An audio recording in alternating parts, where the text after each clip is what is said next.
o mundo digital já tinha se instalado nas nossas vidas. Eu estava pensando, né? Se instalar é uma expressão muito usada no mundo digital. A gente fala sobre instalar programas, instalar coisas. E se a gente pensar, né, desde os tempos de Freud, essa questão da difusão da psicanálise era extremamente importante, né? A divulgação da psicanálise era feita nas sociedades e através das publicações impressas, sobretudo. Passaram-se mais de 120 anos, né? E a psicanálise está expandida para todos os continentes, né? E uma das coisas que possibilitou a expansão da psicanálise foi justamente o mundo virtual, o mundo digital, a internet, sobretudo. Hoje em dia, mais do que nunca, diante dessa pandemia, a gente pode fazer análise. Opa, tem alguém com o áudio ligado, deixa eu tentar desligar.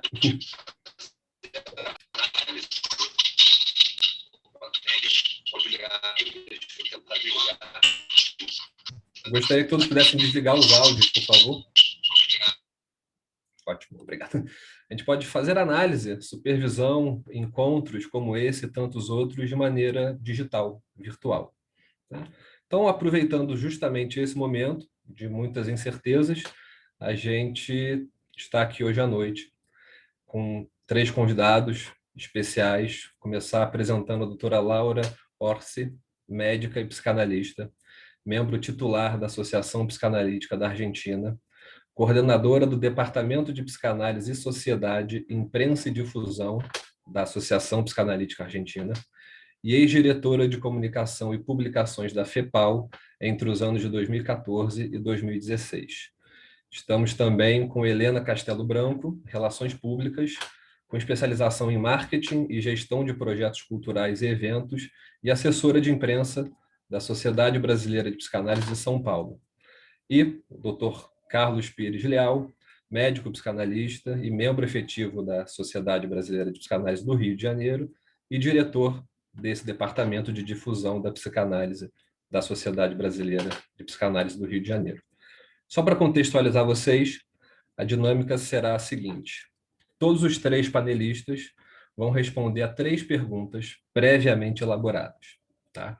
Cada panelista terá 5 minutos para responder cada uma das questões. Depois dessas 3 rodadas de respostas, os panelistas terão cerca de 10 a 15 minutos para falarem entre si, para conversarem entre si numa dinâmica própria. A plateia poderá mandar as suas perguntas, por favor, através do chat desse link, enfim, onde nós estamos.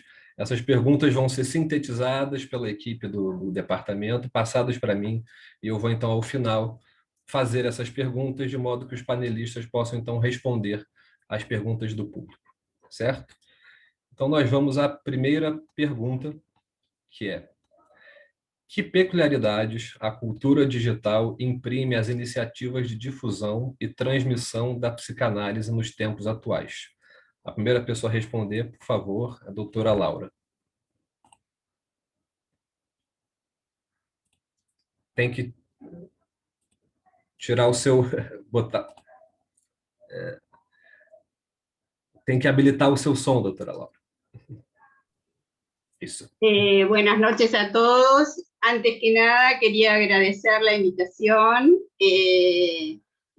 digamos, para poder intercambiar con ustedes mis reflexiones sobre la difusión en esta época digital.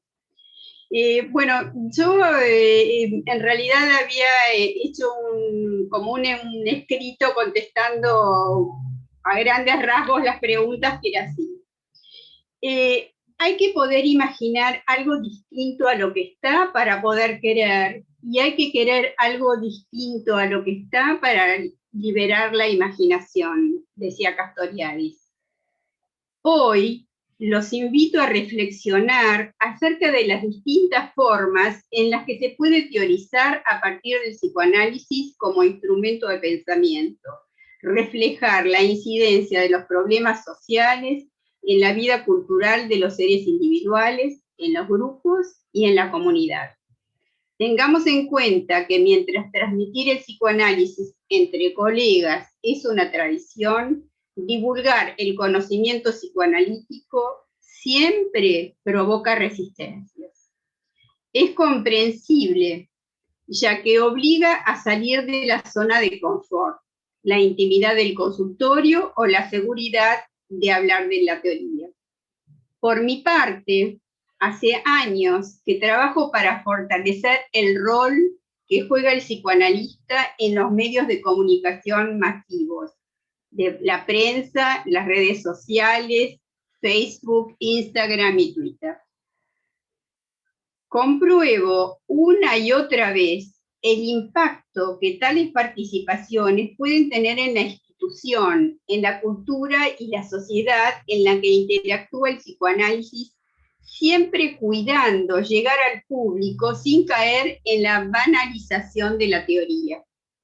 Dicho impacto se multiplica en el cuadro analítico con sus pacientes, sobre todo en la actualidad, que estamos todos en Zoom, digamos, ¿no? Debido al uso intensivo de la tecnología como consecuencia de la pandemia. Se abordan temas como las modalidades de difusión de la salud mental a través de gacetillas, de notas, de entrevistas, de artículos, de columnas.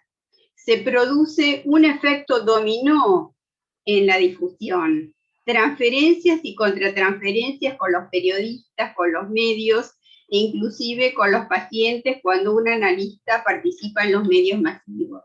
Yo me dedico, entre otras cosas, contaba antes, a salir en los medios de difusión masivos y a que nuestros colegas de la Asociación Psicoanalítica Argentina o de la Internacional puedan salir en los medios de comunicación.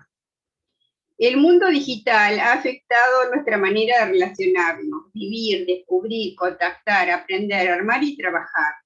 Los vínculos sociales, antes sometidos a las limitaciones del entorno físico, hoy pueden tejerse con gran predominio de imágenes que inclusive reemplazan a las palabras. Estos espacios virtuales pueden convertirse en un terreno fértil para el estudio, la construcción y difusión del conocimiento y del modo de interactuar con nuestros pacientes. Es necesario reflexionar profundamente acerca de la manera en que pensamos la intimidad en los tiempos que corren, las transformaciones en la clínica, productos de los cambios de época y al mismo tiempo de los avances de la teoría y de la técnica psicoanalítica al modificar incluso el enfoque de los tratamientos psicoanalíticos. En épocas de pandemia y de predominio de Zoom, la imagen de un analista no afectado por su contexto pertenece al pasado. ¿Qué lógicas imponen estas nuevas modalidades? ¿Cómo afectan estos cambios a la técnica psicoanalítica, la mente, el pensamiento, los afectos y nuestros consultorios? ¿Cómo usar estas herramientas para comunicar y difundir el psicoanálisis sin desvirtuarlo? El psicoanálisis tiene mucho que decir en este terreno y son numerosos los trabajos que se publican sobre el tema. La transdisciplina es indispensable para pensar estas cuestiones. Es imprescindible abrirnos a un mundo en transformación sin perder nuestra esencia. No tener en cuenta los medios digitales o utilizarlos con lenguajes y tiempos propios de la cultura predigital es una pérdida de oportunidades para que la divulgación del psicoanálisis llegue a sus destinatarios. Y como decía un exdirector de la Biblioteca Nacional Argentina, todos estamos conectados por un océano de historias. Tenemos que usar la tecnología apropiada para cada necesidad. ¿Está? Ok. Muito obrigado, Laura. Agora, por favor, Helena, seus 5 minutos.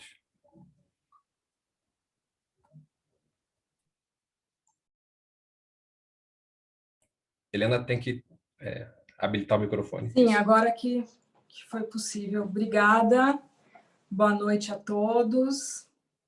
Agradeço o convite da Sociedade Brasileira de Psicanálise do Rio de Janeiro para participar desse encontro.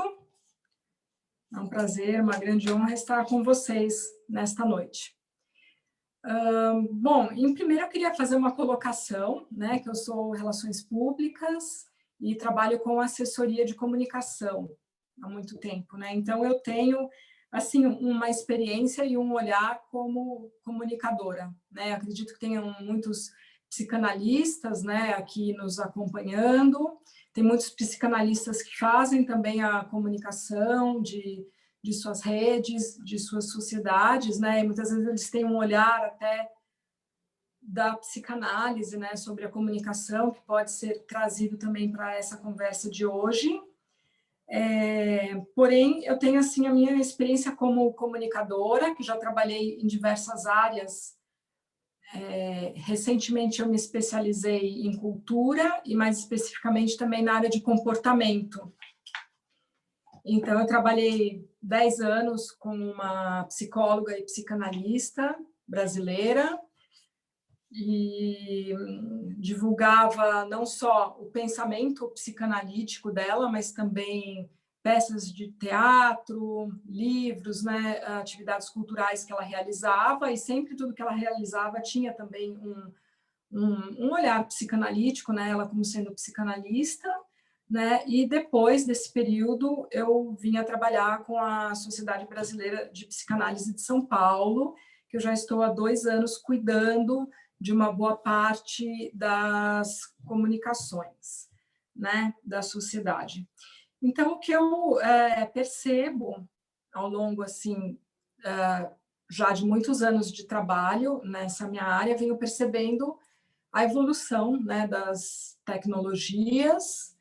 Quando eu comecei a trabalhar, a gente usava fax, correio, eram assim instrumentos assim muito vagarosos, né, para a gente transmitir a informação. A gente transmitia um por um, mandava um fax para redação do Estado de São Paulo, um fax para a TV Globo, para quem tinha fax naquela época, né? E hoje a gente manda de uma maneira muito massificada as informações, né? A gente continua tendo o mesmo cuidado daquela época, né, em manter a integridade da comunicação, em ser bastante justo, correto, cuidado com as palavras e um olhar assim jornalístico, né, sobre o texto, sobre o que é passado, né? E hoje, com essas demandas, né, de internet e de tecnologias digital, a gente tem uma nova forma de se trabalhar, onde a informação ela acontece numa velocidade muito maior e em um excesso até de informação que as pessoas não conseguem, inclusive, acompanhar tanta informação, né? Mas a gente tem sempre algumas vantagens. Hoje temos as mídias sociais, que eu vejo como um grande espaço aí para os debates, né? Principalmente em canais do YouTube ou nas lives do Instagram, por exemplo. A gente tem possibilidades de entrar em contato com pessoas de outros países, de estar simultaneamente em diversos eventos, né, tendo cuidado também para a gente conseguir uma profundidade no que a gente está se fazendo, a gente não perder, né, com tanta informação que chega, mas eu vejo assim uma aproximação do público-alvo. Hoje a gente tem mais controle da informação. Antes, por exemplo, por meio de assessoria de imprensa, a gente tinha que passar a informação, a gente depende de um veículo para publicar, mas a gente já tinha, né, nas empresas, nas sociedades, os órgãos internos de comunicação, né, como as revistas, né, mas a gente demorava muito tempo, né, para produzir esses periódicos que podiam ser mensais, bimestrais, alguns anuais, né, a informação demorava para chegar no público. Mas hoje, com essas peculiaridades da cultura digital e das mídias sociais, a gente tem o nosso público muito mais perto, a gente tem um feedback deles, a gente pode falar diretamente.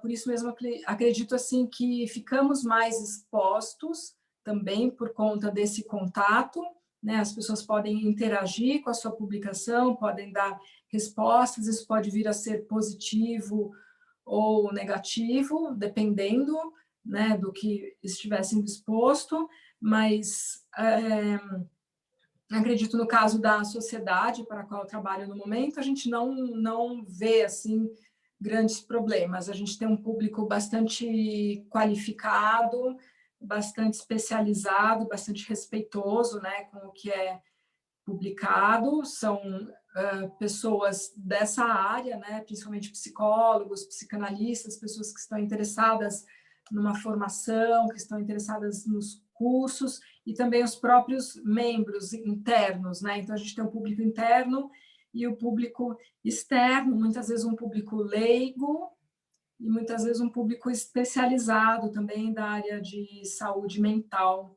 ou saúde de um modo geral, né? E a gente procura falar, então, para esse público. E vocês trouxeram também um tema bastante importante, que foi a pandemia, né? Eu vejo uma tendência assim, de crescimento dessas tecnologias, de acelerar e de evoluir ainda mais essas mídias, essas tecnologias aí para o futuro. E a pandemia trouxe ainda mais a gente para dentro, né, dessas tecnologias. Estamos cada vez mais dependentes delas por causa dessa distância social, né? A própria clínica psicanalítica migrou para o virtual e também o contato, né, e o social. Então, a gente tem aí diversas características próprias, né, de lidar com o público à distância, né? Vários eventos aí foram suspensos, a gente não sabe até quando, mas eu vejo aí uma tendência de continuar com a evolução das tecnologias e a gente ir ampliando e aperfeiçoando esse caminho das mídias digitais. Por enquanto é isso. Obrigado, Helena. Agora com a palavra o Dr. Carlos Pires Leal. Bom, é um prazer também estar aqui junto com pessoas, né, com tanta experiência, com tanta dedicação a esse tema e a esse trabalho. Eu quero agradecer muito a Laura, a Helena e também ao Guilherme, que está nos ajudando aqui, né, enfim, moderando e enfim, contribuindo para moderar aqui essa nossa conversa. Eu quero agradecer inicialmente também ao Departamento de Difusão, que está promovendo isso e que se empenhou bastante para que esse dia acontecesse e que fosse a experiência mais rica possível. E também a nossa presidente, Lúcia Palazzo, né, que deu todo o apoio para as boas realizações, né, que a Sociedade Brasileira de Psicanálise do Rio de Janeiro começa a realizar. Bom, a cultura digital, com sua lógica e estética fundada na aceleração, nos fluxos sensoriais e informacionais contínuos, impõe uma experiência de instantaneidade e imediatismo. O imediatismo, como o próprio termo sugere, carece de mediação e de mediadores. A psicanálise nos ensina que a linguagem e a atribuição de significados às experiências sensíveis dependem e precisam incluir a existência de um outro e sua função de suporte, para que emerja a função simbolizante. As vivências de aceleração e instantaneidade geram impacto sobre a subjetividade, a maneira de viver a vida e a forma como nos constituímos em nossas singularidades, formas de pensar, sentir e de nos relacionar com o mundo. Se compreendemos a psicanálise como experiência facilitadora, reveladora e construtora da subjetividade humana, incluindo necessariamente o tempo da mediação, ela fluiria numa direção, vamos dizer assim, oposta às lógicas predominantes da cultura digital. Os nossos sonhos de cada dia, dormindo ou acordados, guarda certa semelhança com a liquidez imagética das mídias digitais.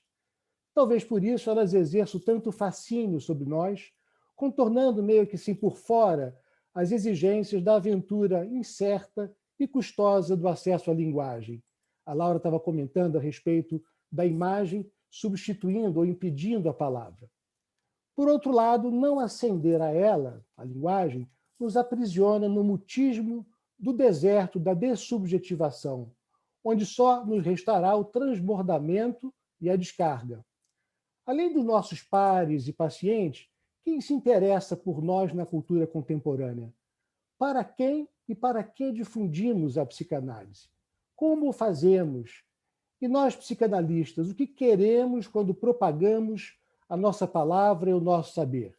Esse painel reúne pessoas como a Laura, que há vários anos vem se dedicando ao diálogo com os meios de comunicação e à difusão da psicanálise, e a Helena, por outro lado, nos está trazendo aqui informações valiosas a partir de um outro lugar, o lugar de jornalista e assessora de imprensa de uma instituição psicanalítica. Ao recorrer às mídias digitais para difundir a psicanálise, somos desafiados a articular meios e lógicas de comunicação e expressão distintos. Somos incitados a compor o dinamismo e os recursos tecnológicos das plataformas digitais com as lógicas discursivas e reflexivas características da psicanálise, sem deixar de fora o dispositivo da escuta e a tentativa de uma interação significativa com o público que exige uma outra referência lógica e temporal para que a experiência subjetiva se instaure. A Laura estava falando da interatividade como uma característica, não é, da experiência digital, da cultura digital, e eu tenho muita curiosidade para poder conversar tanto com a Laura quanto com a Helena, como se dá essa interatividade num plano mais reflexivo, né? Se nós, de fato, ouvimos quem recebe as nossas produções, os nossos eventos, as nossas comunicações, ou se eles ficam mais como papel mesmo de espectadores, né? Como cada um de nós tem vivido essa aventura? Creio que teremos uma oportunidade especial de descobrir nessa noite como cada uma das instituições às quais nos filiamos tem conduzido esse processo. Por enquanto, fico por aqui. Obrigado, Carlos. Agora nós vamos para a segunda rodada de perguntas. Mesma pergunta para os três. Começando novamente pela doutora Laura. A pergunta é: quais são as estratégias e características da difusão psicanalítica adotadas pela instituição da qual você faz parte?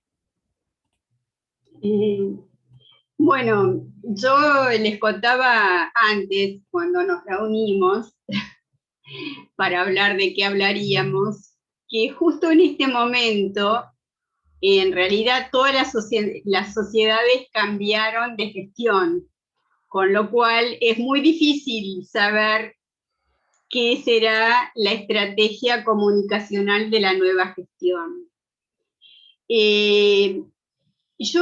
Hay dos cosas importantes que rescato en esto de la difusión, que desde el principio me sucedió, que fue el tema de el cambio del tiempo y el cambio del lenguaje. O sea, en la comunicación, con los medios de comunicación, digamos, es como que, como decía el Hamlet de Shakespeare, readiness is all. Hay que estar disponible, a disposición, ¿no es cierto? Entonces, eso fue un cambio muy importante para mí desde que yo empecé a trabajar en el 2003, y para mis colegas que me acompañan, que nos vamos turnando. Otra cosa importante que yo quería señalar, que en todo este tiempo yo pasé varias gestiones en la APA, en la Asociación Psicoanalítica Argentina, pero también estuve en FEPAL como directora de publicaciones y también estoy en la IPA en el social media. Entonces, cada lugar y cada estrategia comunicacional es diferente y es como el producto de un trabajo en equipo, ¿no es cierto? Cada equipo que se relaciona, porque generalmente comunicación está relacionada con la presidencia, la comisión directiva. En APA es una comisión ad hoc de la directiva. Entonces, con cada presidente o cada directiva, uno decide, bueno, ¿qué va a pasar en los próximos años? ¿Cuál es la estrategia? ¿Qué campaña? ¿Qué queremos para la APA o para la IPA o para FEPAL en este momento? ¿No? Entonces, eso obliga o nos obliga a todos a una cierta flexibilidad, ¿no es cierto?, para en cada momento o en cada gestión poder adaptar nuestra manera de comunicarnos o de comunicar al exterior, y algo que también es muy complejo y que creo que es uno de los puntos de desafío más importantes, es comunicar al interior de las sociedades. O en FEPAL sería al interior de todas las sociedades de los diferentes países de Latinoamérica que la integran, ¿no? ¿Cómo encontrar ese punto justo, medio, que nos interese a todos y que al mismo tiempo nos incluya? Entonces, creo que eso exige mucha creatividad.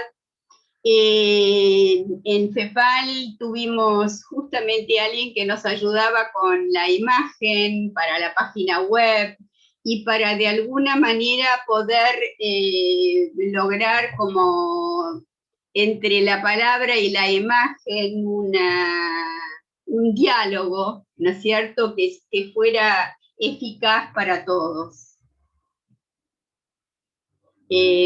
¿Algo más, Guillermo? ¿Tengo un poco más de tiempo o quedamos ahí? Tem mais 2 minutos. Ah, bueno. Yo lo que también quería transmitir, que la comunicación en mi caso es una pasión. O sea, yo he descubierto, si bien es algo que me sucedió porque me lo propusieron, nunca me imaginé que me iba a apasionar tanto y que eso me iba a llevar a aprender como otro lenguaje, que es el de la comunicación. Y eso es lo que trato de transmitirles también a mis colegas y a las asociaciones con las cuales trabajo, ¿no? Siempre investigando, porque, como decía Elena, cada momento, o sea, cuando yo empecé no había redes, no había las placas que se usan ahora. O sea, tuvimos que hacer un cambio muy, muy importante. Antes eran solo los mails, ahora casi nadie lee los mails, ahora es Instagram, Facebook, Twitter, ¿no? Y también el WhatsApp, que a algunas personas les resulta como muy invasivo. Entonces, ¿cuándo encontrar, como decía antes, esa especie de happy medium donde uno esté informado, pero al mismo tiempo no esté sobreinformado, ¿no? Asistíamos con la pandemia a algo que llamamos infodemia, que es un exceso de información que en realidad nos desinforma o nos provoca más incertidumbre. Obrigado. Agora, a Helena tem a palavra novamente. Obrigada.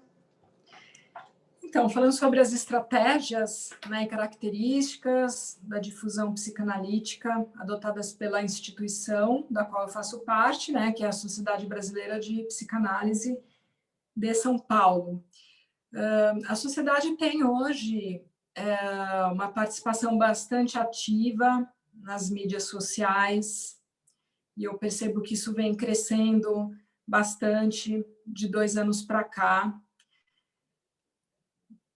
Muitas vezes acho que tem até mais relevância as mídias sociais do que as mídias mais tradicionais que eram usadas há algum tempo atrás. Isso não só para a sociedade, mas de um modo geral, eu percebo isso no mercado, do que a imprensa e outras antigas formas de comunicação, né? E a sociedade ela procura acompanhar as tecnologias, as novidades, estar bastante presente para o seu público. Essas ferramentas são muito importantes, até porque a sociedade produz muitos cursos, muitos eventos, uma formação em psicanálise, então precisa informar o público. Tem bastante procura também do público por informações por meio das redes sociais. Além disso, tem também um site onde são divulgados os cursos, os eventos, informações sobre a diretoria. Temos um blog também, que é bem relevante, porque, assim, pensando sobre a divulgação da psicanálise, eu penso que tem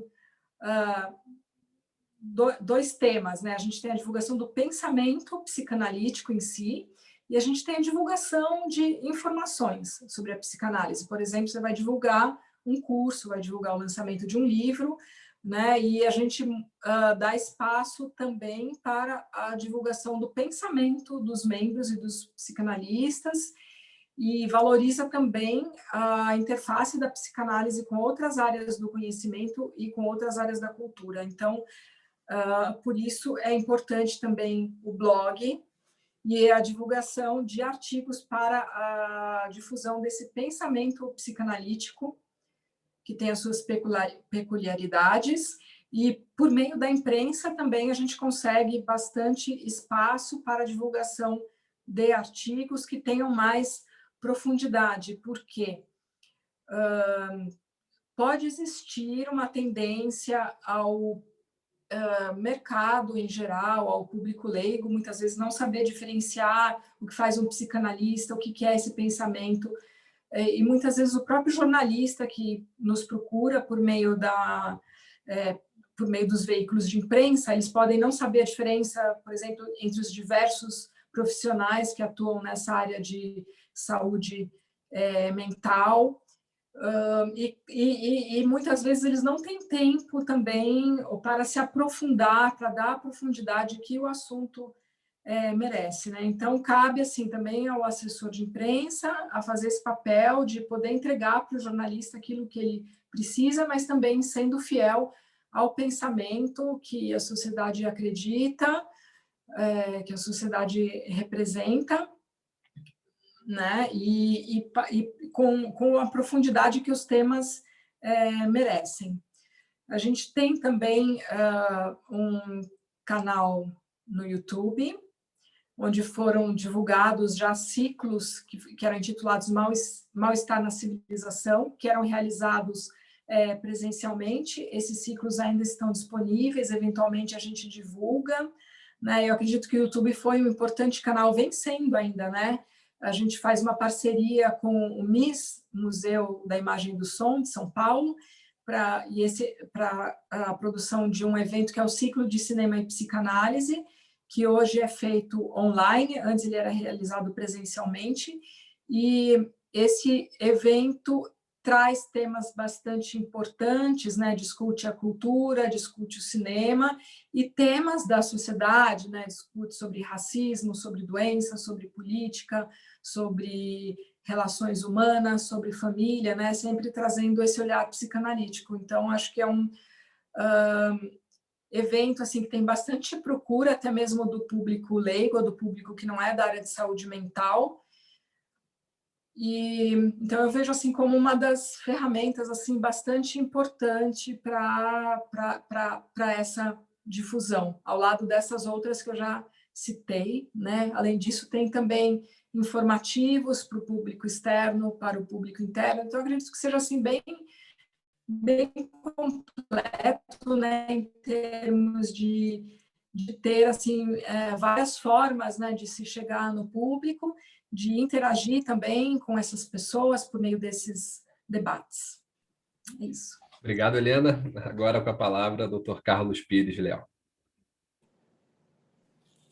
Eu acho que nós estamos vendo a complexidade desse processo de comunicação, né, que ocorre a partir das instituições psicanalíticas. Várias pessoas que estão assistindo têm provavelmente uma informação. As nossas sociedades aqui, a de São Paulo, a do Rio, por exemplo, fazem parte, não é, de uma associação internacional de psicanálise, que é a IPA, não é, da FEBRAPSE, que é uma federação latino-americana de psicanálise, e nós temos também, no Brasil, a FEBRAPSE, a Federação Brasileira de Psicanálise. Então, a gente está vendo que, como a Laura estava comentando, nós falamos em várias direções para públicos diversos, com graus de aprofundamento diferentes, né? e, de preferência, termos uma integração desses processos, não é, para que a comunicação efetivamente não caia naquilo que a Helena estava falando, da sobreinformação, né? Um empanturramento, né? Um excesso de informação que nos faz perder oportunidades para uma boa difusão da psicanálise, né? Especialmente, nesse caso, para pessoas que não têm tanta familiaridade com a psicanálise. Então, nós temos que nos comunicar internamente dentro de cada instituição, né? Temos que nos comunicar com o público externo, temos que nos comunicar com as federações e associações das quais fazemos parte. Isso não é nada fácil, quer dizer, nós, na Sociedade Brasileira de Psicanálise, já há muitos anos temos essa perspectiva, né, de que a psicanálise, sendo um produto da cultura, né, nós devemos e praticamos efetivamente isso, um diálogo com a cultura de uma maneira permanente, desde a fundação, na realidade, da nossa sociedade, né, há 61 anos atrás. E temos usado canais muito interessantes, por exemplo, desde 2001, existe o projeto chamado Escutar e Pensar, idealizado e coordenado pela querida colega Sônia Eva Tuschermann, que é uma transmissão radiofônica, através de rádio, né, do Ministério da Educação e Cultura, abordando temas da vida cotidiana, vida familiar, social, com uma linguagem de preferência acessível ao público geral. O site da nossa instituição, Sociedade Brasileira de Psicanálise do Rio de Janeiro, tem vários desses programas de rádio disponíveis para quem desejar. Ainda na Rádio MEC, desde 2008, passou a haver o programa Perguntar e Pensar, destinado ao público infanto-juvenil e também adulto, né, numa espécie de radiodramaturgia extremamente criativa. Nós estamos também presentes nas redes sociais, Facebook, YouTube, Instagram, né? Nós atualmente somos a terceira instituição no Brasil em termos de visibilidade de pessoas que nos seguem, e onde nós damos a palavra, né, a palavra aos membros da Sociedade de Psicanálise para divulgar seus pensamentos de seus autores de predileção, e, enfim, e de uma maneira contínua, né? Nossa colega Vânia Cidade, que foi presidente da sociedade, está presente aqui, eventualmente ela pode agregar alguma informação na hora do debate. Bom, não sendo profissionais, nós, né, de comunicação, nós sentimos a necessidade, recentemente, de contratar um profissional da área de comunicação para nos ajudar a integrar essa complexidade de canais e formas de comunicação e criar rotinas de comunicação. Parece que os colegas de São Paulo, a Helena já está há 2 anos lá, e já foi construindo isso, me parece, de uma maneira muito competente. A brasileira, nossa irmã, né, brasileira de São Paulo, e nós já tivemos uma assessoria de imprensa e agora contratamos um profissional, né, para isso. Bom, há poucos dias o nosso site teve mais de 12 mil visualizações num tempo pequeno, quando nós publicamos a Carta aos Brasileiros, mas também ao Mundo, na qual denunciamos a situação aterradora em que nos encontramos, nós, brasileiros, com a perda de mais de 1.000 vidas diárias, vidas e histórias, agora chegando à cifra alarmante de 2.000 pessoas, sob o olhar indiferente de dirigentes políticos que banalizam o mal e militarizam instituições de Estado. Então, quando nós falamos como psicanalista, no que acarreta mentalmente isso para a população, né, uma situação traumática e coletiva, nós achamos que nós estamos falando de uma questão política, estamos falando de uma situação de saúde e estamos falando sob uma perspectiva psicanalítica, né? Bom, quando os encontros corpo a corpo forem retomados, imaginamos e desejamos que algum dos nossos ouvintes e espectadores se tornem frequentadores dos nossos encontros presenciais e, quem sabe, se interessem até pela formação psicanalítica, a difusão transmutando-se em prática de transmissão. Obrigado. Obrigado, Dr. Carlos. Agora nós vamos voltar para a última pergunta, começando também pela doutora Laura. A última pergunta é a seguinte: que reflexão poderíamos fazer a respeito das características e estratégias da linguagem psicanalítica e da linguagem midiática? Quais seriam os ganhos e quais seriam as perdas da apropriação da psicanálise pela cultura digital? Bueno, yo había preparado un PowerPoint donde aparecían todas estas, brevemente expuestos todo esto, pero bueno, creo que uno de los temores que hubo siempre en el psicoanálisis y en las sociedades psicoanalíticas fue el de la banalización, o sea, en no poder comunicar lo que es el psicoanálisis realmente. Eso yo creo que provocó, como yo lo dije al principio, muchísima resistencia, o yo encontré a lo largo de todo mis tiempos de trabajos en las diferentes instituciones, que por más que querían comunicar, en realidad había un poco de ambivalencia. O sea, todos queremos ser conocidos, pero en realidad el tema es el cómo, ¿no? Y muchas gracias. Entonces, bueno, yo hablaba de eso. Pero también yo hoy les quería decir algo que no está en el programa, pero que me parecía importante. El lunes fue el Día de la Mujer y nosotros hicimos un video que se llama Mujeres en Pandemia. Yo no sé si lo vieron. Y justamente contaba, entre otras cosas, este video, que es algo del tema que yo vengo trabajando, que tiene que ver con la comunicación. O sea, las mujeres en pandemia, hubo un gran aumento de los femicidios por la convivencia con el agresor. Esto sucedía tanto con las mujeres como con los niños, y realmente generó una situación bastante alarmante, por eso se nos ocurrió de alguna manera comunicarlo. Yo hace tiempo que vengo trabajando el tema de las buenas prácticas en la comunicación de la violencia de género y de los femicidios, y hoy me di cuenta que el 11 de marzo es el día de la lucha justamente de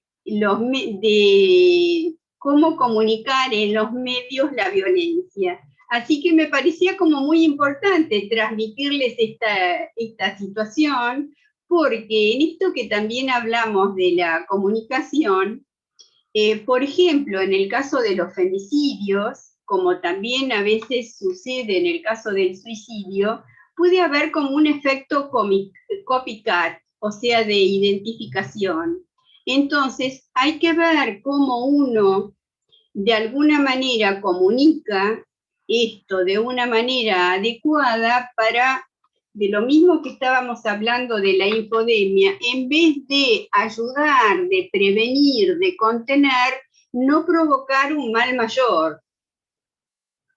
Y otra cosa que yo quería comentar y que creo que fue importante en todas las sociedades con el tema de la pandemia fue como una rápida respuesta y una adecuación inmediata de los sistemas de asistencia. En la APA, por ejemplo, en marzo se instaló algo que llamamos plataforma COVID-19, que brindó en ese momento atención gratuita a todas las personas que la consultaban. Eso llegó a tener como más de 2.500 consultas. Eso fue muy importante, fue muy reforzada por el tema de la comunicación. O sea, de alguna manera se armaba en la comunicación, en la difusión, como si fuera una campaña, y la gente se enteraba de que estábamos atendiendo y consultaba. esto sigue existiendo, ahora lo llamamos plataforma comunitaria, pero creo que fue un efecto importante en la pandemia y es una manera, como decían, de dar a conocer qué hacemos, qué es el psicoanálisis, porque también, por ejemplo, las webinars estuvieron más concurridas que nunca. El mismo simposio que en otro momento no siempre había tanta gente, fue un momento de mucha gente necesitada de conocer, de aprender. Yo creo que, porque aparte, además de enseñar, nosotros producimos como un efecto de contención, ¿no es cierto? La gente, si bien está digamos, la fatiga Zoom, que a lo mejor todos tenemos por un exceso de conexión, al mismo tiempo, el estar conectados con un otro en un momento de aislamiento, nos produjo como no digo evitar el burnout, pero a lo mejor el sentirnos acompañados o no tan solos, o compartiendo nuestra incertidumbre. Tengo más tiempo. Bueno, yo puse este libro, tiene que ver por qué lo puse ahí, porque ahí relatamos nuestra experiencia de comunicación en FEPAL, o sea, cómo de pronto transformamos la página web y pasamos a comunicar los boletines, algo de lo que hoy les comenté. Por eso está el libro, por si no lo conocían. Gracias por pasarlo. Obrigado, Laura. Vamos só retirar a tela. Cadê? Ok, obrigado. Agora com a palavra, novamente, Helena. Obrigada.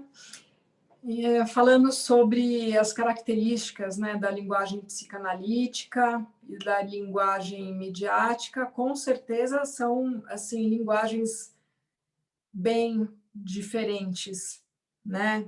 E eu poderia falar mais sobre essa linguagem midiática. Quando fala em linguagem midiática, essa palavra em si já traz algo assim meio sensacionalista para mim, já traz algo mais assim rápido, corriqueiro, né? Parece que a mídia tem que chamar atenção, tem que fazer um certo alarme assim para as pessoas poderem prestar atenção no que está sendo divulgado. E como que você chama a atenção hoje no meio de tantas informações, né? Foi trazido aqui hoje também pelo Carlos, pela doutora Laura, a importância também da imagem, né? Acredito que nas mídias sociais hoje a gente precisa muito de imagens que acompanham os nossos textos.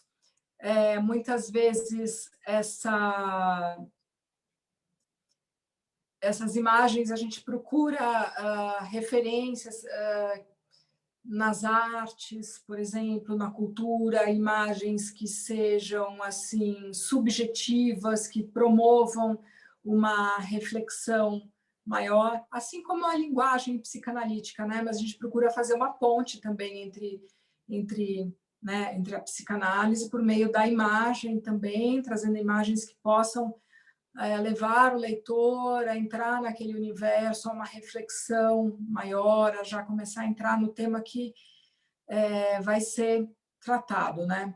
Sobre ganhos e perdas, com certeza tem ganhos e perdas, né? Como tudo, nessa apropriação da psicanálise pela cultura digital, também vemos isso, né? Como eu mencionei no início, hoje a gente pode alcançar um público bem maior, mas vejo também uma concorrência, né? Estamos todos aí buscando chegar no nosso público, tem excesso de posts, excesso de veiculações, as pessoas muitas vezes ficam sobrecarregadas, e como que a gente se diferencia, né? Seja pela nossa linguagem, seja pelo nosso conteúdo, pela qualidade do nosso conteúdo. Né? Muitas vezes eu vejo também assim, uma pressa, né, em se gerar e produzir conteúdo, por parte assim, de alguns veículos de comunicação. Isso faz com que muitas vezes a gente não consiga atender da forma que seja necessário, porque o psicanalista ele precisa se preparar para dar uma entrevista, para passar um conteúdo, e muitas vezes ele não tem o tempo necessário para conhecer o conteúdo, o tema, né? E acho que tem assim, uma responsabilidade muito grande por parte dos profissionais, né? Então, como que a gente faz essa interface entre os profissionais e a mídia, assim, de uma maneira responsável, né? É algo para ser pensado, para que a gente não perca, né, o conteúdo, a gente continue passando conteúdos de qualidade. E enfim, mas eu vejo assim de um modo geral, assim, bastante, assim, eu vejo ganhos, né, de um modo geral, tomando todos os cuidados necessários. Acho que a gente passa conteúdos muitas vezes que são informativos e muitas vezes opinativos, né? Nesses conteúdos informativos, a gente tenta ser o mais claro e breve também, pois as pessoas tendem a ler só um trecho, não leem tudo, então temos que ser breves, passar de uma maneira assim bem concisa esses conteúdos. Por exemplo, quando vamos divulgar um evento, um curso, e quem quiser mais informações pode acessar mais informações. E aí tem o pensamento psicanalítico em si, que é onde a gente vai para o lado, muitas vezes, de entrevistas, ou muitas vezes de artigos, onde os próprios psicanalistas podem usar as mídias a seu favor, né, para expressar a sua opinião, o seu pensamento, né? Seria mais assim, as suas reflexões assim que são mais complexas, né? E aí a gente tem diversos públicos que podem acompanhar ou não, interagir ou não com esses conteúdos, tá? Seria isso, então. Obrigado, Helena. Agora, com a palavra, Dr. Carlos. Pois é, interessante essa... Tem tantas questões para a gente discutir, né? Enfim, mas acabam havendo, não sei como é a experiência dos colegas, mas eu tenho observado assim que há alguns colegas que têm mais aptidão para esse processo de comunicação, não é? Acabam ficando alguns colegas identificados como aqueles que vão transmitir conteúdos à mídia, não é? É inevitável, cada um tem seu talento, sua disposição, sua formação para isso, né? No entanto, eu acho que os colegas têm muito a ganhar, né, quando eles podem se tornar capazes de uma comunicação mais clara, mais fácil, mais acessível, porque eu creio que isso traz também um enriquecimento para a clínica psicanalítica, não é? Quer dizer, é aquela ideia de que esse processo de difusão é nos dois sentidos. A gente leva alguma coisa importante de comunicação, de informação sobre a psicanálise, e a gente traz alguma coisa para dentro da sociedade, e eu creio que mesmo no aspecto clínico há ganhos muito importantes quando a gente pode usar a comunicação de uma forma melhor, não é? Vamos lembrar que o processo psicanalítico ele se dá através da comunicação. Não é uma comunicação muito peculiar, é uma comunicação não só verbal, não é? Mas é uma comunicação. Nós somos profissionais da comunicação, de uma certa forma, inevitavelmente, não é? Bom, eu separei aqui duas pequenas vinhetas ilustrativas, e eu quero, desde já, agradecer a colega Flávia Strauss, que está nos ouvindo, está nos acompanhando, que é meu braço direito, assim, na difusão, no departamento de difusão, e é uma comunicadora, ela está do lado dessas comunicadoras, frequentemente identificada pela imprensa como alguém que sabe falar, que está disponível, que está acessível. Então, eu trouxe duas pequenas vinhetas que ilustram um pouco essa forma interessante, quando nós somos demandados pela imprensa, por exemplo, seja a imprensa digital ou a imprensa mesmo impressa, né? A primeira história aconteceu comigo, né? É uma história recente. Uma jornalista preparava uma matéria que dizia respeito diretamente à linguagem. Vejam bem, a questão era a linguagem. Na realidade, isso dizia respeito a uma palavra específica usada com muita frequência atualmente nas redes sociais. A palavra é o gatilho. O artigo pretendia lançar alguma luz sobre o uso da palavra, deslocado da sua acepção mais corriqueira, que é aquela parte do revólver ou de uma metralhadora, não é, que a gente aperta para disparar uma arma de fogo, não é? Deflagrar esse ataque, vamos dizer assim, um alvo, né? O novo uso da palavra tem alguma relação com isso, ao mesmo tempo que agrega conotações diversas. Um conteúdo escrito ou uma imagem pode dar um gatilho, como se chama aqui no Brasil, ao ser lido ou visto, desencadeando uma reação emocional no internauta que pode ocasionalmente perturbá-lo intensamente. Por isso, determinados conteúdos têm vindo agora, não sei se já perceberam, são precedidos por um tipo de alerta como: atenção, o conteúdo a seguir pode dar gatilho, não veja se você for vulnerável. Essa era a questão da jornalista. Uma espécie de estampido emocional se segue ao contato com uma mensagem transmitida e ela desencadeia uma reação de angústia que pode ser excessiva, gerando uma espécie de experiência micro ou até macro traumática. Estamos, ao que parece, num território familiar aos psicanalistas e, por isso, provavelmente, somos convocados a explicar e, quem sabe, tranquilizar o que é posto em jogo através dessas experiências. Tranquilo, é só falar sobre as duas teorias da angústia, historiar sobre o primeiro e o segundo tempo do trauma, tecer considerações acerca da relação entre conteúdo e continente emocional, entre várias outras possibilidades. E aí, por onde caminhar? Eu não poderia ser irresponsável ao usar as nossas ricas referências para falar sobre, por exemplo, inundação traumática de estímulos, né? Bom, como é que eu caminhei? Eu caminhei tentando falar um pouco de tudo isso de uma forma simplificada e acessível. A entrevista telefônica, com a presença, além do jornalista, de um estagiário, durou o tempo de uma sessão psicanalítica. Muitas perguntas foram feitas pela jornalista e pelo estagiário. Eu tive que interromper em determinado momento.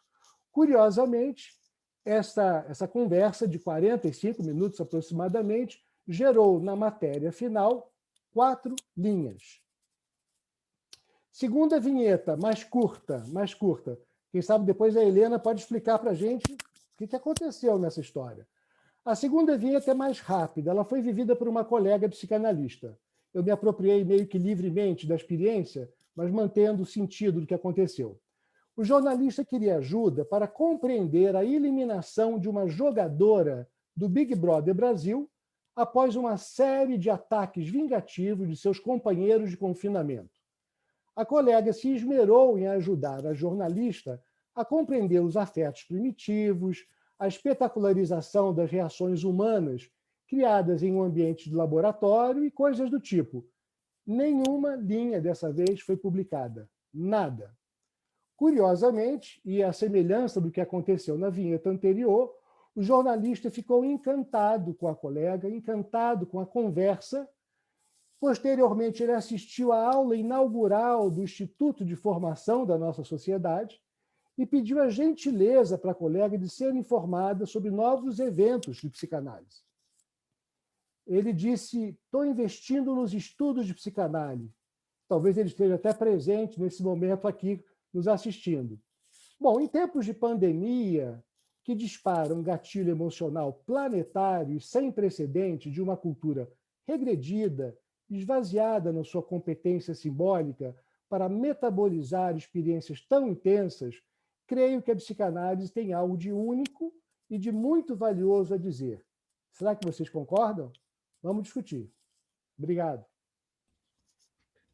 Obrigado, Carlos. Agora, os panelistas terão cerca de 15 minutos para conversarem entre si, para se fazerem perguntas, para debaterem. E na parte final, a gente entra com as perguntas do público, tá bom? aberta a palavra para os três.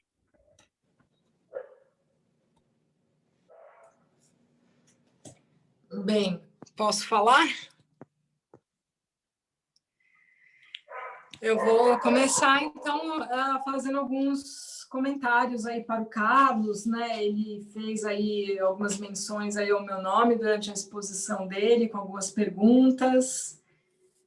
Começando aqui pelas mais recentes, né? Que é sobre essas vinhetas, né? Esses são os problemas, né? Que a gente tem muitas vezes nessa área, né? Não vejo isso acontecendo nessa parte de assessoria de imprensa quando um jornalista vai entrevistar um executivo, por exemplo, né? Mas eu vejo que muitas vezes eles querem entender o assunto para eles poderem escrever uma matéria. Eles têm uma ideia sobre, por exemplo, eu vou escrever sobre egoísmo. E o que é o egoísmo? Muitas vezes eles não têm noção, né, de como eles vão escrever, como que eles vão começar, então eles precisam apurar melhor, entender a matéria, ou às vezes é algo complexo mesmo. E ele realmente fica 1 hora no telefone, mas acaba não aproveitando. Isso acontece também na SBPSP, acaba gerando assim bastante frustração, porque eu até fico numa posição também, muitas vezes, constrangedora, porque eu sou assessora de imprensa, né? A pessoa que embasa, que fala, não, vamos dar entrevista para tal veículo, mas com uma certa experiência, né? Quando a sociedade já sabe, já fica mais preparado que isso pode acontecer, que muitas vezes o jornalista ele vai entrevistar várias outras pessoas e ele vai aproveitar um pouquinho de cada um. Né? E eu já tive casos assim de clientes que não queriam falar, né? Porque eles sabem que não vai ser bem aproveitado, eles só querem falar quando for uma matéria exclusiva com eles, que vai falar sobre o trabalho deles, dar o devido crédito e ir com profundidade. Né? Eu acho também que pode ser também a psicanálise, muitas vezes, um tema assim complexo também para ser levado, né, para o público em geral, seja por meio da mídia impressa, seja por meio da mídia digital, mas é um assunto que, se for entrar mesmo com profundidade, é um assunto que pode se tornar complexo, né, dependendo da linguagem que for ser utilizada, e muitas vezes os veículos eles querem algo leve, né? Eles querem falar sobre amor, eles querem falar sobre sexualidade, mas eles querem falar de uma forma assim mais leve, mais corriqueira, que as pessoas entendam, né? Muitas vezes resolvendo assim questões do próprio público, né?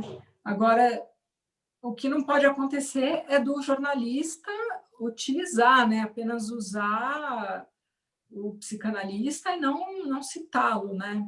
Na matéria. Isso realmente é algo que não pode acontecer, e uma dica que eu recomendo é combinar antes, né? Ter muito bem amarrado antes com o jornalista o que vai ser publicado, quando, né? De que forma, para evitar assim ter mais surpresas, né? E aí, falando, né, sobre a interatividade também, que você perguntou, Carlos, realmente, assim, tem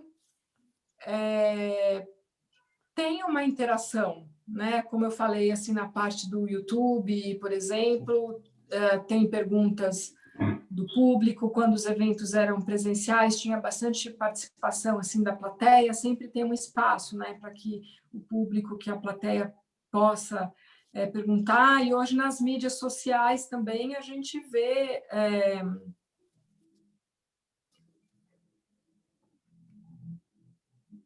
Ficou mudo, ficou mudo. Helena, ficou mudo.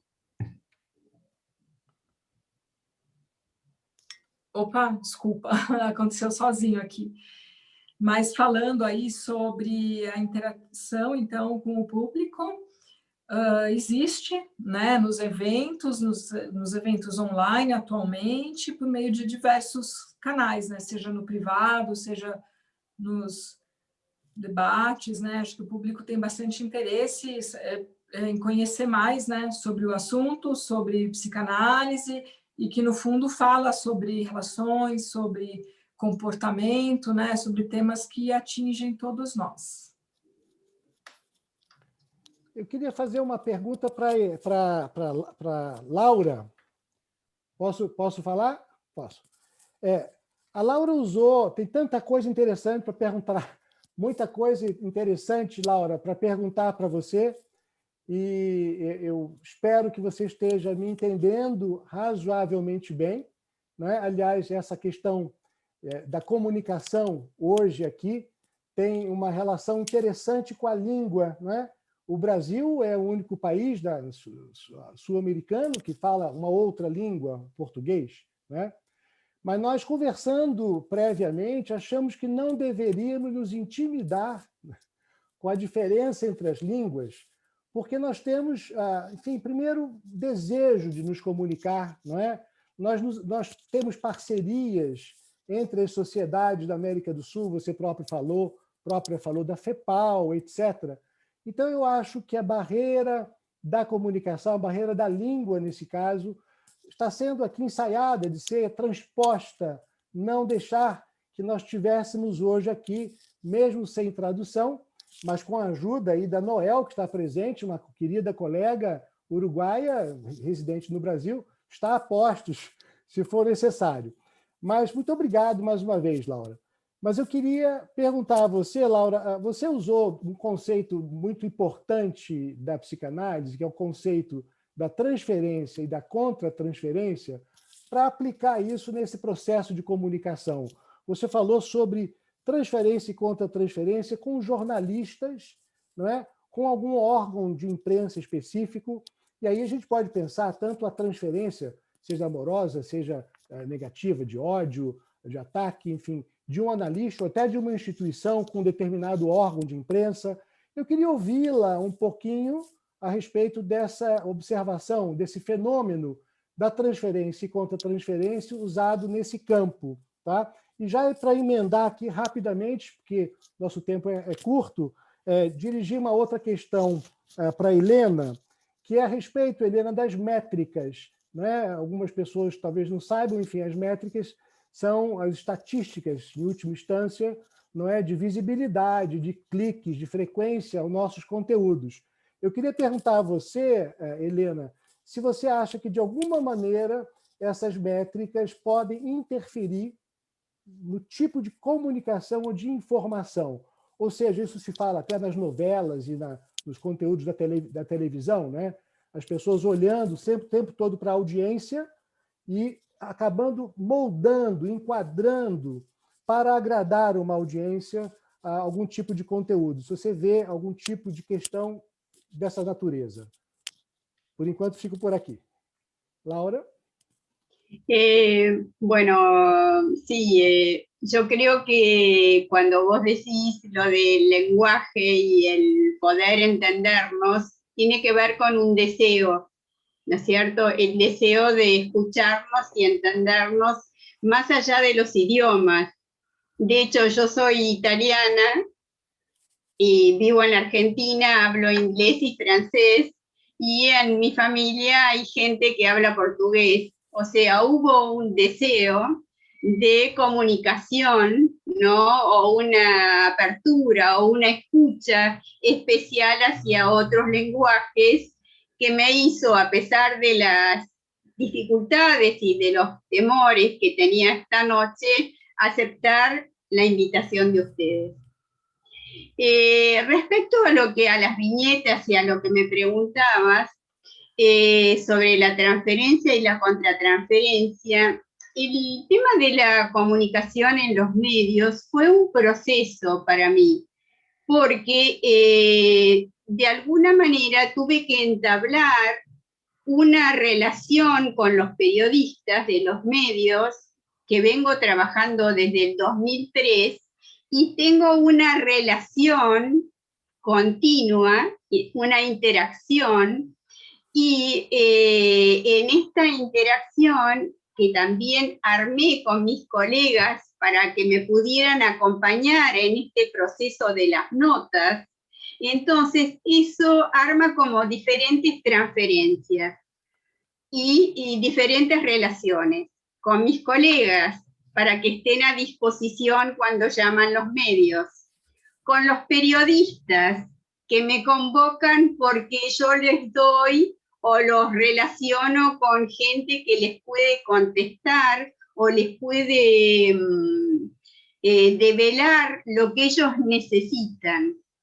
Pero también los periodistas pasan cosas increíbles, insólitas, que a mí me apasionan, que los periodistas arman transferencias con determinadas colegas, con determinados colegas que a lo mejor transmiten mejor que otros, ¿no es cierto? Algunos transmiten mejor en lo gráfico, otros en la televisión, otros en, ¿no?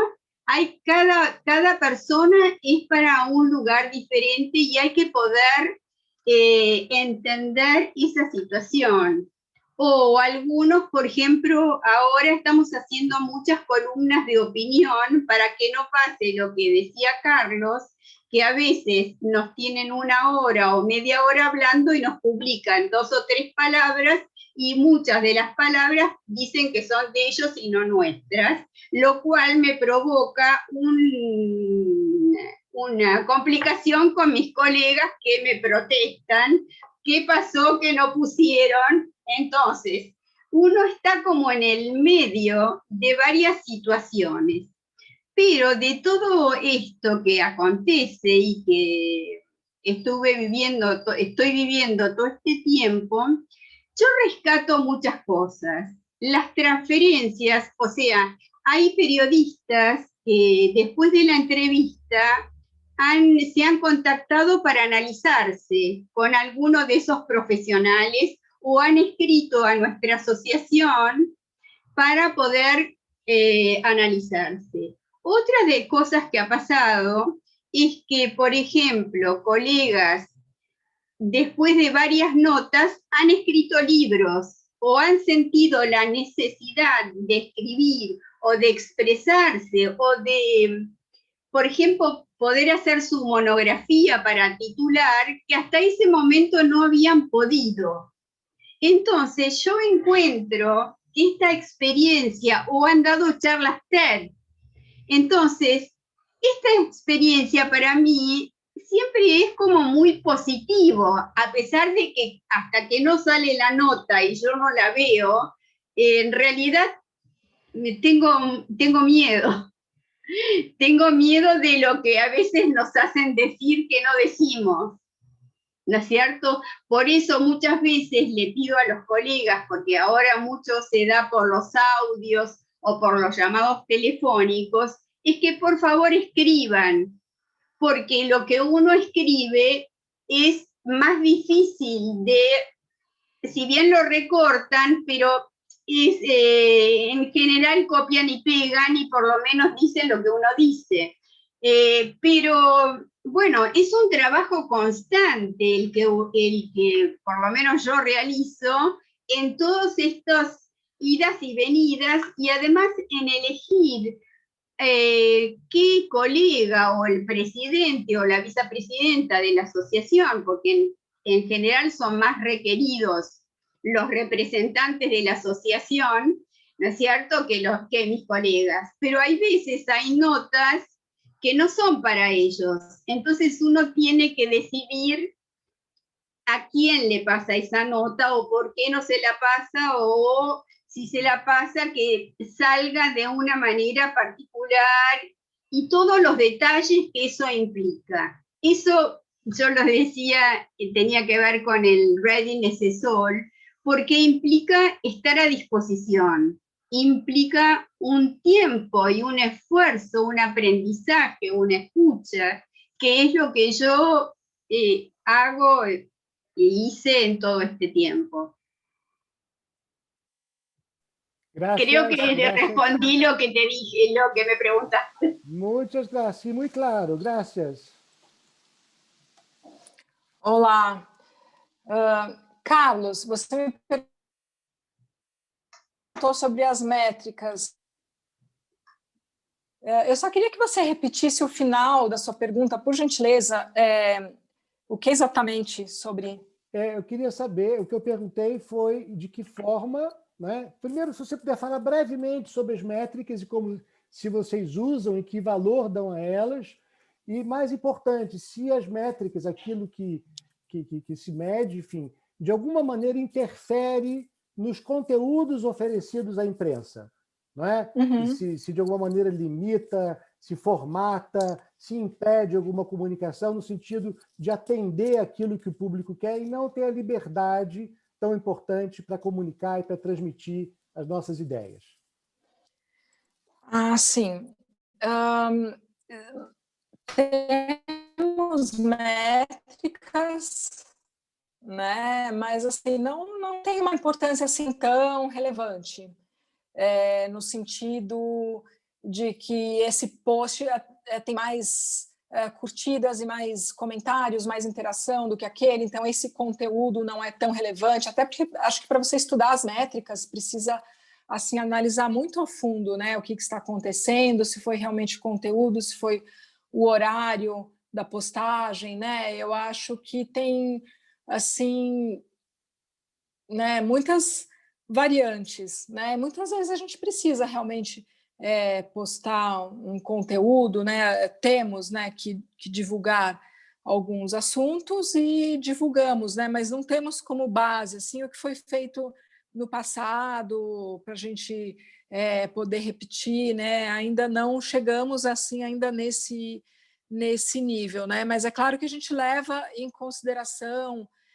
o número de seguidores, por exemplo, né, o número de seguidores sempre crescendo é sempre relevante e deixa todo mundo feliz, né, e mostra que a gente está no caminho certo, né, mas a gente percebe também que vem crescendo a interação, né, de 6 meses para cá, de 1 ano para cá, como vem crescendo essa interação, né? Então a gente procura sempre melhorar e ampliar, né, a nossa exposição, né, falando em termos de mídias sociais, né? Essas métricas elas servem para as mídias sociais. Então a gente vai sempre buscando aperfeiçoar as ferramentas de forma a ampliar e gerar mais repercussão, que é o que a gente sabe que vai dar certo, né, no nosso trabalho. Obrigada. Obrigado você. Bom, nós temos 3 perguntas da plateia. Eu acho que, então, podemos passar a elas.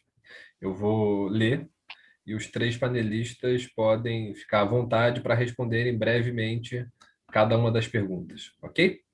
A primeira pergunta é da nossa colega Maria Noel. Ela fala: pareceria que velocidade e rapidez não tem muito a ver com psicanálise. Como lidar com a agilidade dos meios digitais sem sermos superficiais, mas sem ficarmos para trás?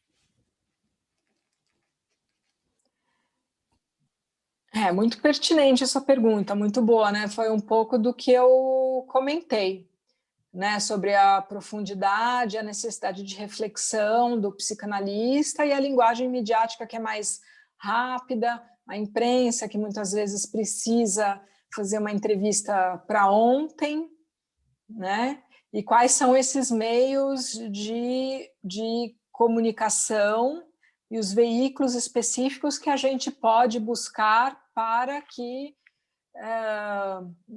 o trabalho não seja desvalorizado, né? Essa é uma atenção, principalmente em relação à imprensa, né? Em relação aos nossos conteúdos próprios, a gente tem mais tempo para elaborar. Quando a gente fala de um blog, por exemplo, a gente tem semanas ou meses, né, para um artigo ser elaborado.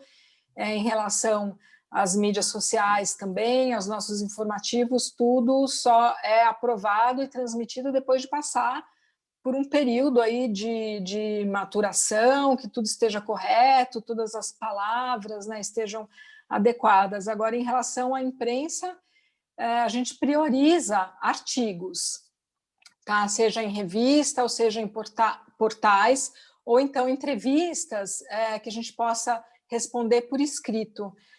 Temos evitado entrevistas por telefone, para não cair assim, em erros e para os membros terem mais tempo para elaborar as respostas com mais precisão. Obrigada pela pergunta. Sí, yo quería agregar algo. A mí me parece que la aceleración es un tema de estos tiempos, con lo cual nosotros también de alguna manera vamos generando otro tiempo que no es el tiempo del consultorio. Cuando yo muchas veces digo mis colegas, o sea, hay un grupo de colegas que les gusta estar en los medios, en general elijo a alguien que haya trabajado la temática, o sea, que pueda de alguna manera tener una respuesta como más rápida o más eficaz, porque es su temática. Alguien que haya trabajado en adicciones o que haya trabajado, digamos, la violencia. O sea, eso es lo que yo decía a veces cuando uno elige el colega, ¿no es cierto? Eso implica a veces estar atento o saber qué escribió o en qué es especialista, entre comillas, porque en realidad nosotros escuchamos todo, cada uno. Entonces, ahí resolvemos de alguna manera este tema de la aceleración, que creo que igual en la pandemia nos obligó a desacelerarnos a todos. Eu queria tentar abordar essa questão do tempo e da velocidade por uma perspectiva diferente, né?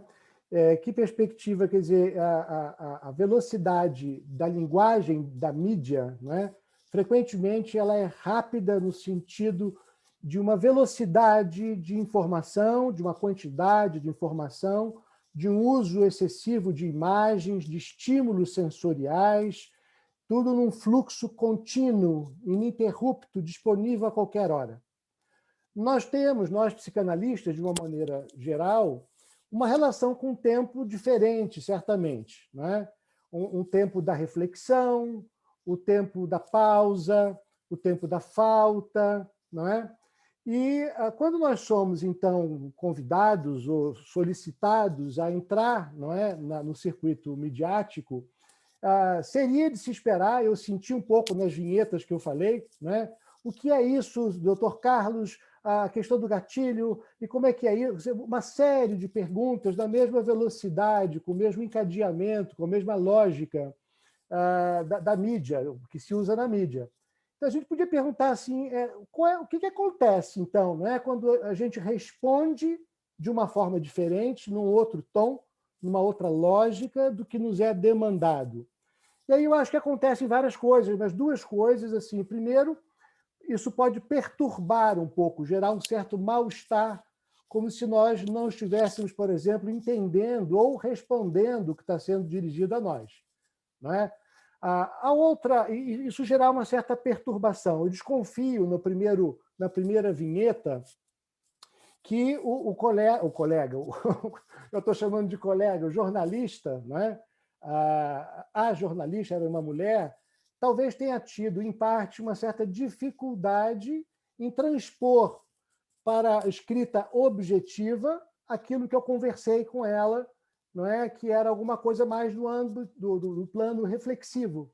Não é? É mais ou menos como a gente contar uma sessão de análise para alguém, embora não tenha sido exatamente isso que aconteceu. Não é?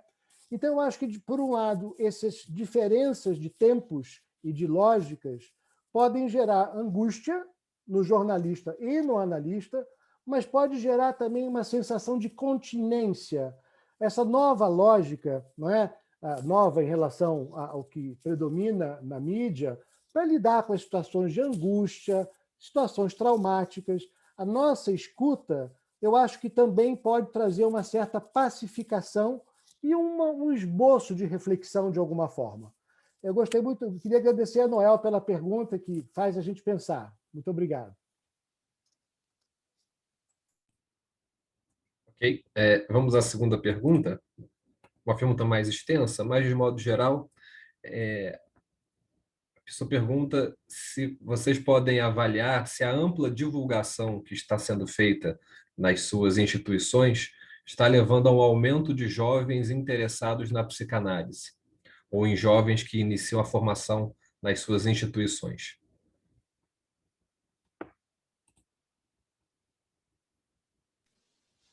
Olha, eu vou começar respondendo, quer dizer, na realidade, essa correlação tão imediata, na minha percepção, eu, na realidade, faço parte dessa Sociedade Brasileira de Psicanálise do Rio de Janeiro há mais de 30 anos, mas eu estou ocupando um lugar da diretoria há muito pouco tempo, né?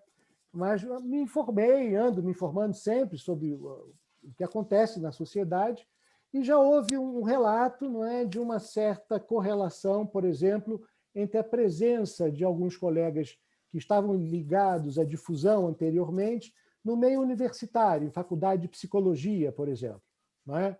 Então, esse ir a campo, ir ao encontro do jovem, falar a linguagem compreensível por ele, nesse caso acabou redundando na busca, sim, de algumas pessoas para a nossa instituição. Porque a outra questão também é que há várias instituições oferecendo uma oferta muito grande, não é, para a formação psicanalítica das mais variadas matizes e qualidades em escolas. Mas eu acho que, de alguma maneira, genericamente falando, não há como a pessoa chegar a nós sem saber de nós, né? Então, eu acho que a divulgação é necessária, a difusão tem pouco esse papel, ou bastante. Agora, qual é exatamente a consequência disso, nós temos que avaliar permanentemente.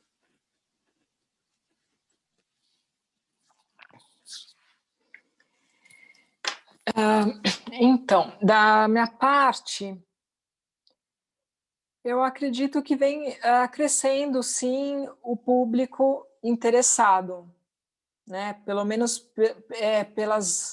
pelos canais que eu gerencio, vem crescendo as pessoas que estão entrando em contato e procurando pela formação em psicanálise e procurando pelos cursos, né? E a gente procura divulgar os nossos diferenciais, né?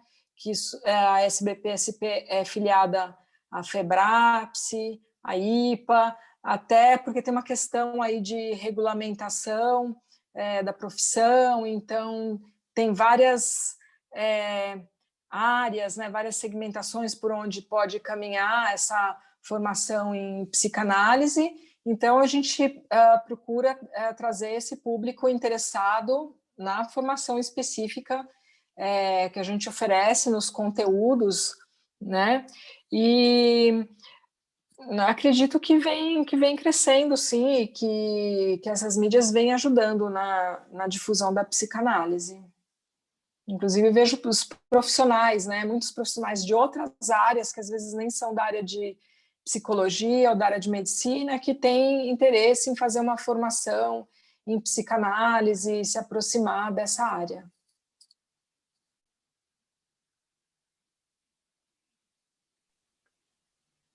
Laura, gostaria de comentar a respeito, Laura? Sí, sí. Yo justamente cuando decía que el año pasado, cuando empezó el tema de la pandemia y que la gente se acercaba, no se acercaba solamente, o sea, se acercaba a los cursos, pero eso produjo inclusive que el simposio fuera gratis y que eso generó que fuera mucha más gente, que se anotara mucha más gente en otro momento. Tenemos muchas más consultas de formación, ¿no? Si bien, digamos, el tema no es solamente ir a los medios, también en las redes nosotros estamos muy activos porque justamente el objeto es cómo atraer a la formación a toda la gente joven. Por eso el Instagram, ¿no es cierto?, cómo de alguna manera a través de las imágenes, pero también a través de los cursos, a través de los webinars, con temáticas que tengan que ver con la actualidad, con la incertidumbre, la angustia de estos momentos, creo que eso generó mucho acercamiento, mucho más que en otros momentos.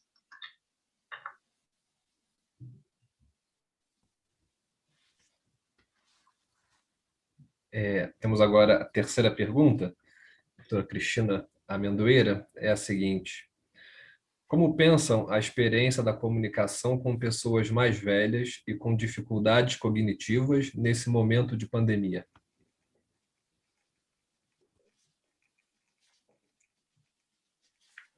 É uma pergunta muito boa. Posso começar?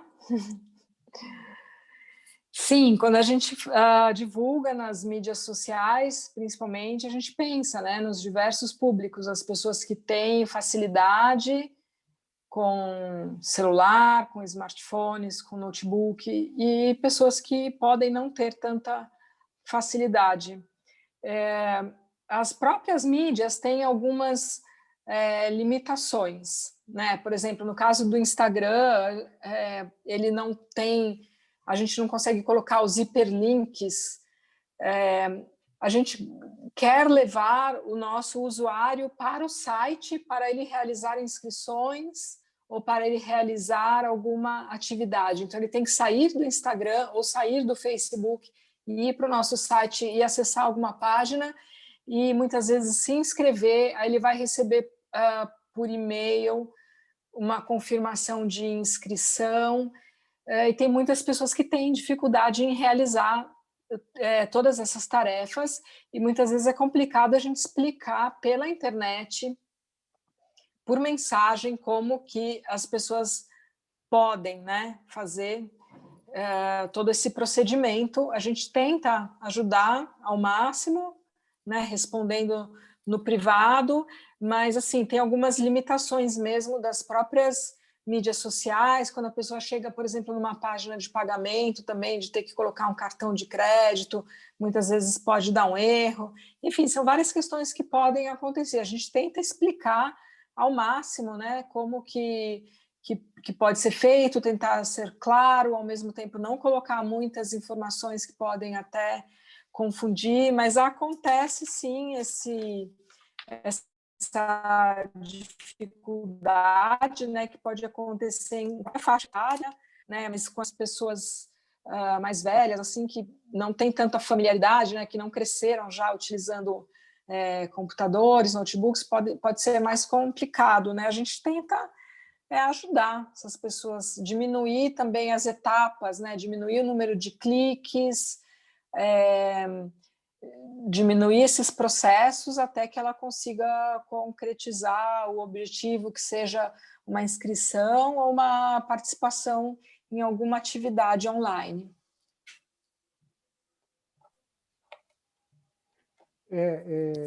Eu acho que os idosos, né, nessa sociedade de jovens, de velocidade, como a gente estava falando, né, e as mídias fervendo, funcionando com esse ritmo e com essa lógica, muitas vezes os idosos não são considerados, né?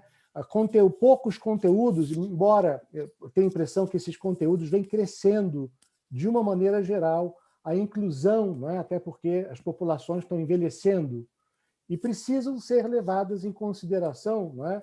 E acho que várias sociedades, a Cristina Amendoeira própria que fez a pergunta, cuida, não é, de uma forma muito, muito rica e muito persistente, muito brilhante, da reflexão sobre essa faixa etária e as pessoas que têm, não é, peculiaridades de funcionamento psíquico, de funcionamento da saúde geral, não é, quanto ao potencial criativo e uma série de coisas. Então, eu acho que a Cristina e outras sociedades e outros segmentos, enfim, da mídia, têm pensado mais, né, dentro dessa ideia inclusiva, né, de inclusão em questão de gênero, da questão de cor e também, não é, a inclusão dos idosos. Eu acho que isso vem crescendo e acho que tem que ser um foco nosso permanentemente.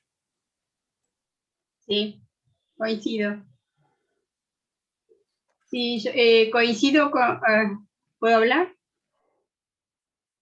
Sí, coincido con los dos. Creo que en la pandemia, sobre todo, la gente mayor ha sufrido y sufre más. Y creo que es importante, sobre todo en los momentos de cuarentena, de aislamiento que hubo, por ejemplo, en Buenos Aires, el no salir de la casa, el quedar aislado, creo que produjo mayor sufrimiento, además porque de pronto todo pasó a ser vía internet, o sea, no se podía hacer o a través de métodos virtuales y no todo el mundo sabía ni estaba capacitado para poder hacerlo. Entonces yo creo que ahí se notó mucho una brecha, ¿no es cierto?, entre ser más joven y ser más grande. Y creo que ahí es importante no solo la ayuda, sino nuestra capacidad de contención y de cómo ayudarlos con la angustia que les producía esa situación de quedar como afuera del sistema. Obrigado, Laura. Nós temos ainda duas perguntas, eu vou condensá-las e aí eu pediria para que os panelistas, ao responderem, também já encaminhassem suas palavras finais. Pode ser? Vamos lá. Primeira pergunta, Alberto Álvares, se as mídias seriam facilitadores ou não de diferentes desdobramentos da transferência. E a outra pergunta, Roberto Franco, o desconforto produzido pela revelação do inconsciente não é um mal necessário e inevitável?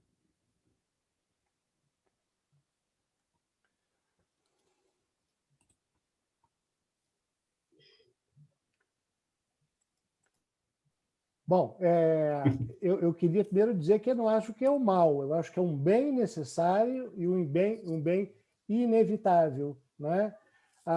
E o contato com o inconsciente, o contato com a subjetividade, quer dizer, a possibilidade do enriquecimento, de se ter um mundo interno, né? De se ter uma mente com a qual possa se pensar as questões da vida, né?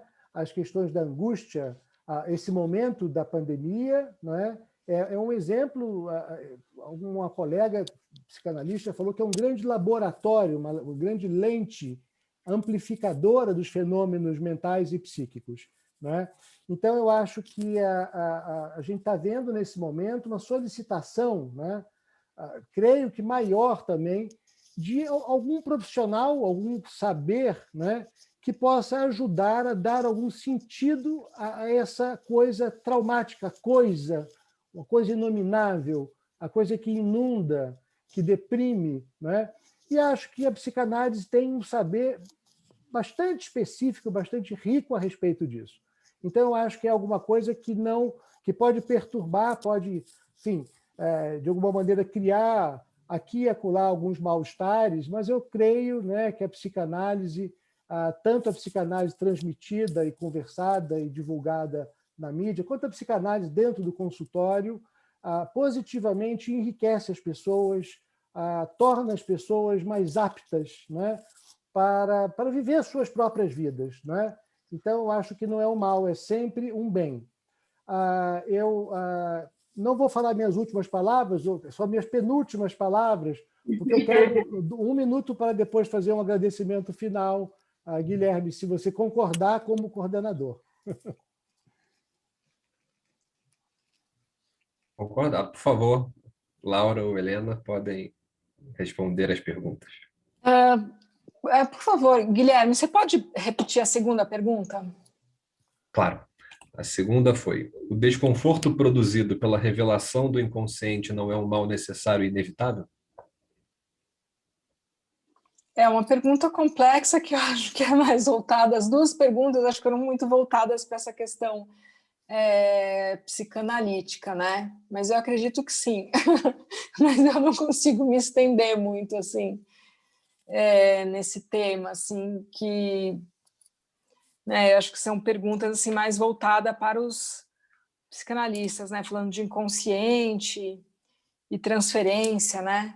Mas, assim, como palavras finais, me veio, assim, durante esse debate, me veio muito, assim, como ajudar mais o público final, o público leigo, o público interessado em psicanálise, né? A gente fala muito ainda com os profissionais da área de saúde, que, digamos assim, que possam ser os nosso primeiro público, né, que são as pessoas que vão fazer a formação, que vão fazer os cursos, mas eu acho que a psicanálise hoje ela é bem importante para a sociedade, não só pelas reflexões, né, que ela vem fazendo a respeito dos eventos que estão acontecendo, mas também pela clínica psicanalítica, e acho que é importante levar para o conhecimento das pessoas que estão necessitando ainda mais a existência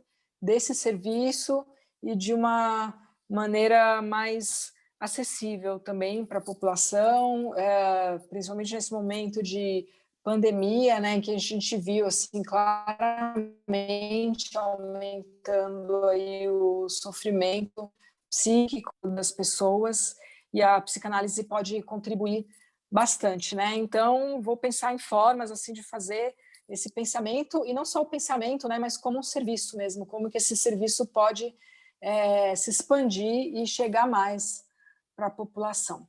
Então, eu agradeço mais uma vez o convite, agradeço a todos que estão nos assistindo, ao Carlos, Laura e a todos que participaram na produção desse evento. Boa noite. Bueno, creo que en realidad estuvimos todo el tiempo hablando de transferencia y contratransferencia, ¿no? Porque en la comunicación se producen permanentemente transferencias, no solo en el consultorio, sino lo que yo trataba de decir es que en el afuera, ¿no es cierto? Y lo importante es saber escuchar y poder leerlas para darles un lugar. Realmente les agradezco muchísimo la invitación y el poder un poco contar qué es lo que hacemos. Creo que la pandemia, a pesar de la lejanía, nos acercó, ¿no es cierto? Nos desaceleró un poco, y eso hizo que cada uno pudiera estar más en contacto con su mundo interno, y también, por ejemplo, en este acercamiento con otros lugares, otras voces, otros países. Así que, bueno, les agradezco muchísimo esta posibilidad para contarles. Bom, eu peço antecipadamente desculpa a você, Guilherme, de fazer um pouco a função do agradecimento. Eu não conseguiria deixar de diretamente agradecer, né, a Laura Orsi. Muchísimas gracias por haber recebido nossa invitação. Muchísimas gracias. Foi muito importante o que disseste. Esperamos contar com vós em outras ocasiões. Muitíssimas graças. Eu queria também, já que há argentinos provavelmente nos assistindo, fazer uma observação. Hoje comemoraria 100 anos Astor Piazzolla, exatamente no dia de hoje, que é uma das grandes presentes, não é, que a cultura argentina oferece ao Brasil e ao mundo. Esse espetacular músico Astor Piazzolla, e a quem eu agradeço, enfim, em memória, não é? A Helena, acho que a Helena, desde o primeiro momento, foi extremamente receptiva ao nosso convite, não é? A troca foi fácil, a comunicação, seria estranho se a comunicação com uma comunicadora não tivesse fluído bem, mas muito obrigado pela tua ajuda, né? Pela tua presença e pelas suas ideias que você trouxe aqui. Eu quero agradecer também o Guilherme Salgado, que é o nosso moderador. Guilherme, você esteve brilhante.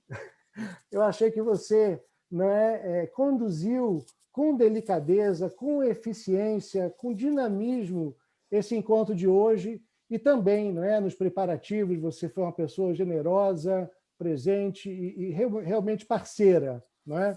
Eu preciso agradecer também a equipe do Departamento de Difusão da Psicanálise, da Sociedade Brasileira de Psicanálise do Rio de Janeiro, que organizou esse encontro junto comigo, não é? Então, Flávio Strauss, que eu já comentei, é meu braço direito, me ajudou muito nas reflexões que eu trouxe aqui, Evelise Lousada, Daniele Grispan, Maria da Penha do Nascimento.